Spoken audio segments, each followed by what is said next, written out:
Je contacte du profond. Je plonge à l'envers dans du passé. Je contacte des gestes, des corps, ce qu'il y a de pierre en moi, l'os, du crâne au bassin, la colonne vertébrale.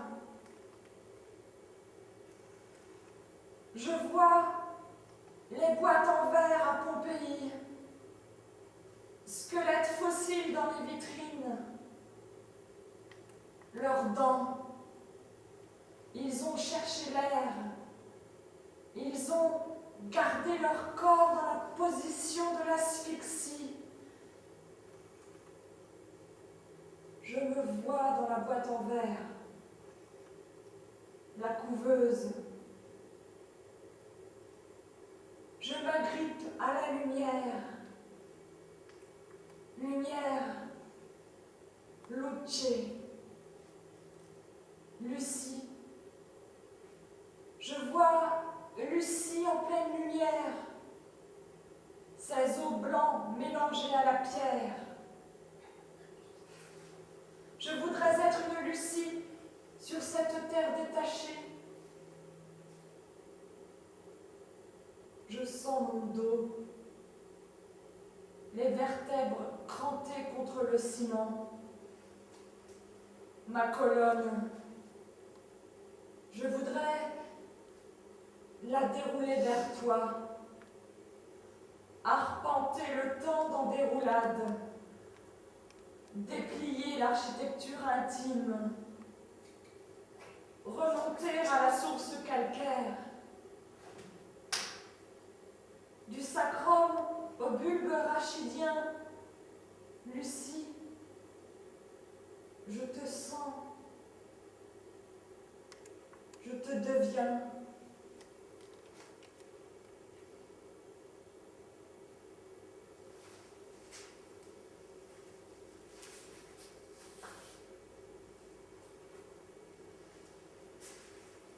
Je fais la planche photosensible.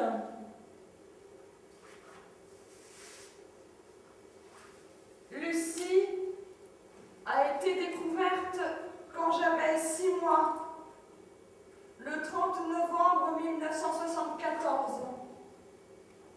52 ossements retrouvés, soit 40% du squelette. Elle mesurait 1,05 m et pesait 30 kg.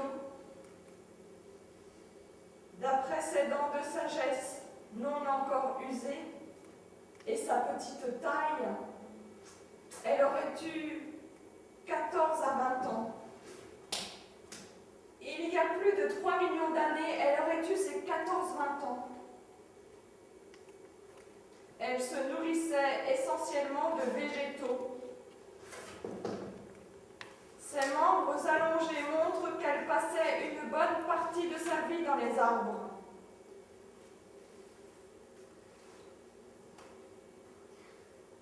La nature des roches qui formaient son linceul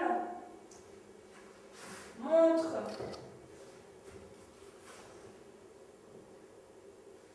qu'elle serait morte, noyée. Mon dos est un livre que je ne puis lire moi-même.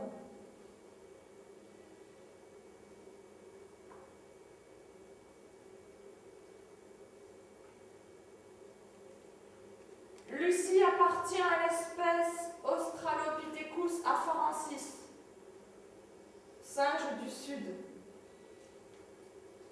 C'est un fossile d'hominidés femelles à forte mâchoire. Sa capacité crânienne est faible, de 360 cm3.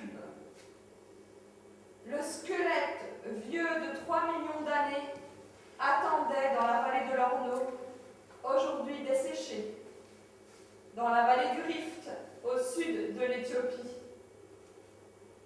Grâce au mouvement des plaques tectoniques, les sédiments ont pu remonter. C'est une équipe de chercheurs venus en Afrique, des États-Unis et de France qui ont trouvé et inventé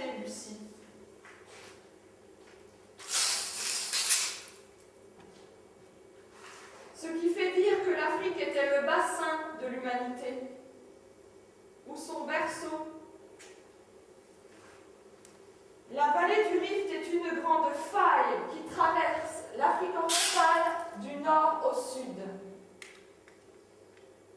Yves Coppens, in Le singe, l'Afrique et l'homme, Fayard 1983, a suggéré que la formation de cette faille, il y a 8 millions d'années, aurait entraîné la disparition progressive de la forêt au profit de la savane.